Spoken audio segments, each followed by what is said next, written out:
Another week, yada yada yada. We have another set of Supertest vehicles. And today we have the Polish Tier 9 heavy tank called the Kruk. I hope I pronounce it correctly. I don't know. I'm not Polish, I'm Swiss. Although our colors are fairly similar. And we have a Tier 2 tank destroyer for awesome epic guys called the Christie M1921. And today's video is a little bit different. I will have some questions for you, the audience, at the end of the video, so feel free to stick around and answer it to me so I can make these types of videos a tad better than usual. In any case, let's continue with the Kruk. The Kruk's main gimmick is, and guys, I really think it's important, you gotta sit down and hold yourself tight. Because you're not gonna believe this, it's a hold down heavy tank in 2026. Absolute cinema. It's a hold down heavy tank, literally. 10 degrees of gun depression, good turret armor. The only thing it doesn't have is good DPM. It actually has very shitty DPM. How shitty, in fact? Well, it's not even 1800. I've decided to compare the Kruk because I think it is a 130mm gun with the 50 TP, the Buryan and the WZ-114. All of which have a 130mm gun and all of which have a fairly similar alphas. The Buryan has 520, the same as the Kruk. Then WZ has 530 and the 50 TP has 560. And you can see, except for the WZ, and we all know the WZ ain't a good tank, especially because of this right here. It has bad DPM, the Kruk. Like, it ain't good. The thing is though, I can live with bad DPM if the gun is not horrendous to use. And that's the big problem we may or may not have here. It has 3 seconds aim time, which is similar to the 50 TP and the WZ, and the Buryan both is better than all three of them. However, its gun accuracy is really good, 0.32. The main problem is the WZ also has 0.33. So actually on paper, when it came out as a stat sheet like this over there, it was pretty decent, right? We didn't know about the hidden stats, the soft stats. And that's the problem, because the soft stats, as you can see on the WZ, are horrendous, making the tank really frustrating to play and really annoying to play. So chances are the Kruk is the same. Because other than that, its base pen is pretty decent. It only has APCR as gold, so it's a little bit on the low end. But other than that, 10 degrees of gun depression, good accuracy, a punchy gun. Not too bad. But other than that, it's just your average heavy tank. Like, what am I supposed to tell you about it? 37 kph top speed, 15 in reverse, and not even 14 HP per ton ratio. So it's a tad bit better than the 50 TP because it goes 2 kph faster and 1 kph in reverse. It's almost identical to the Buryan. The Buryan, however, is a tad bit faster with the HP per ton ratio, and the WZ is the slowest of the bunch because of course it is. I don't know, maybe a cheap knockoff from the time China actually did bad knockoffs. I don't know. The WZ is just a bad tank, even though it already was buffed. I think twice. Now, this is where the video is going to deviate a little bit. It has 1815 hit points, which is the lowest of the bunch, right? It also has 380 meters of view range, which is...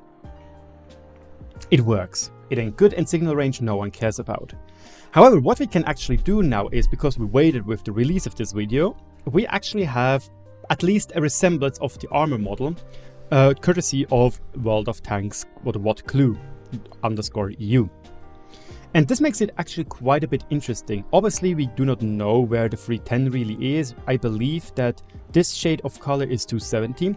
The thing is though, not only can we now approximate that this probably is 240 to 270 as well, we also notice this thing has a tiny ass cupola.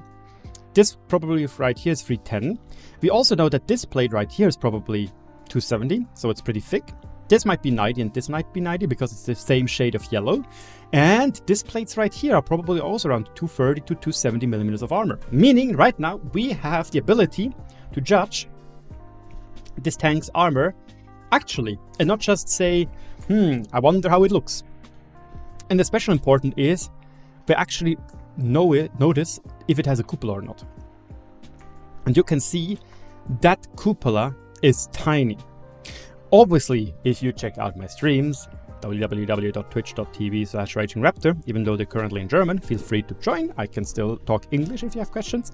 You will notice that me hitting these cupolas are impossible, but everybody else, if I have such cupolas, will hit them. Obviously, you can still hit these types of cupolas, but it will be incredibly hard because it's so tiny, you know? And we also noticed that this tank doesn't have the typical hold down heavy weak spot, aka if you show too much of your hull, that somebody can shoot through your frontal road wheel and also detrack you with damage and shoot into underneath the side skirts, because these side skirts are pulled back quite a bit for design aesthetics. It's a little bit peculiar.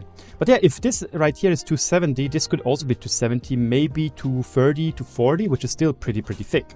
And we can also see that the lower plate is probably very weak with just 90mm, but this plate up here is pretty thick, meaning that at least on solid or flat grounds and in hold down positions, enemies will have really hard time, or will have a really hard time actually penning you. Also important is, when you look from the back, that these boxes on the side of the turret, which might look like they're part of the damaged model, because in some vehicles they act at least part of, they are not. So the turret is being cut down at the back, and we have this really weird 20mm plate, I assume, which is going down here, so we have to watch out for this with certain light tanks which can penetrate it with HE. Oh wait, Wargaming nerfs every single light tank which can penetrate that with HE for no reason whatsoever. But yeah, that is basically the Kruk. And the Kruk actually could be decent if the gun soft stats are decent. I don't care if it has shitty DPM as long as the gun soft stats are good. But then again, it's another hold down heavy tank, so it's a resident sleeper. Now, the Christie M1921. This is a vehicle which is very likely also another loot box filler for Christmas, and I have to say, it's probably a tank which the awesome epic guys will really enjoy. I've refrained from comparing this vehicle to other tier 2s, simply because I do not play tier 2. I do not know what is good in that meta. I do not know if there even is a meta. So for me personally, it's just So there's no point in me going into the stats except for, hey, it has 15 degrees of gun depression, which is funny, and that it goes 20 kph, which is funny. What I can get into is, because usually if vehicles are lower tier, they tend to be actual things which exist. That is the case with the Christie. The Christie M1921 is a historical vehicle which was fully built in metal, despite its rather absurd design. By the way, thank you very much to Malice, our resident, how shall we call her? Archive Goblin or Archive Worm, something like that, because she goes all the way into the archives and knows so much things about vehicles, which is crazy. Really appreciate her for that. In any case, the Christie M1921 was developed in 1921 till March 2020, on the back of the M1919 development. And Christie requested to trial the suspension they made, and he wanted to produce a tank that could run on both its tracks and wheels. And I'm actually not sure, I believe the BT5 and BT7 technically have Christie suspension because they can also drive with only their wheels rather than with tracks. The thing is, they removed the turret, increased the number of crew from 2 to 3 and 4, and increased the fuel capacity. The rear suspension remained the same, and the front wheels were mounted on coil spring installed in the front of the hull. I guess you can see them right here, which is kind of funny. Regardless, the M1921 underwent tests actually from March until October in 1922 and drove 341 miles, that's pretty a lot, and 161 of them on the tracks. The test showed it was unreliable, difficult to maneuver and ineffective due to its small fighting compartment, and the prototype would be sent to Automotive Museum at the Aberdeen Proving Grounds in 1924. From this point, Christie would work on several amphibious vehicles, and the Christie suspension failed to show anything useful. And that is the funny thing, despite Christie's most famous works being associated with speed, the M1921 is slow. 20 kph top speed in game is actually accurate, because even if you remove the tracks, the vehicle only went 22 kph maximum. And again, the cool thing is, this thing actually existed. As you can see, it is hideous, it is horrendous to look at, but it actually existed. And assume it was still, how do we say, from the World War I era of tank building, where you're like, guys, lads, what shall we do if people are hiding in the trenches? Ah yes, we had 15 degrees of gun depression and we have machine guns to save us, while not having a turret. It's pretty cool. In any case, that is everything I have for you today. The only remaining thing I still have are two things. First, I want to know your opinion. Should we wait with the release of the Supertest news until we have the damage model of the vehicles? That might be something very important. I believe it adds to the video because now we can make better adjustments, because usually it takes up to 2 months until one of the Supertest vehicles comes to the test server, so we can adjust and see if these vehicles are actually good or not. And B, don't forget to subscribe and like and comment in general. My name is RagingRaptor, thank you so much for watching and have a wonderful day. Cheers!